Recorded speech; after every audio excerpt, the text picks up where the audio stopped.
Welcome to Luca and Miguel. Enjoy the video. You begin by securing the tank environment and starting the Python cleaner immediately. Remove 10 to 20% of water into a bucket for reuse, then attach the intake tube and confirm all seals and 1/2 tubing are snug. Once done, plug the cleaner in and run a short 30 to 60-second purge to evacuate trapped air. This prevents siphon loss. Make sure flow is steady. If it sputters, stop and reseat fittings before continuing to full extraction. You now move through the core cleaning steps with deliberate, controlled strokes.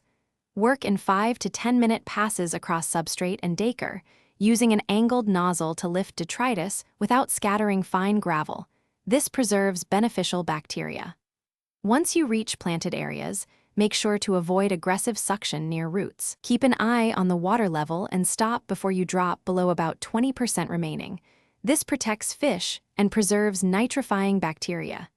If flow slow, you finish by returning the saved water and performing cleanup on the tool. Slowly pour saved water back in, making sure temperature matches within 1 to 2 degrees to avoid shock. Then rinse the inline filter, flush tubing until clear, and dry components before storage.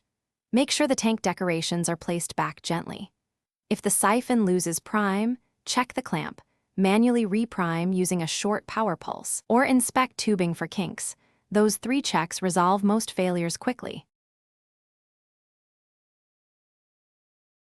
Thanks for watching and please subscribe. It's the best investment you'll ever make.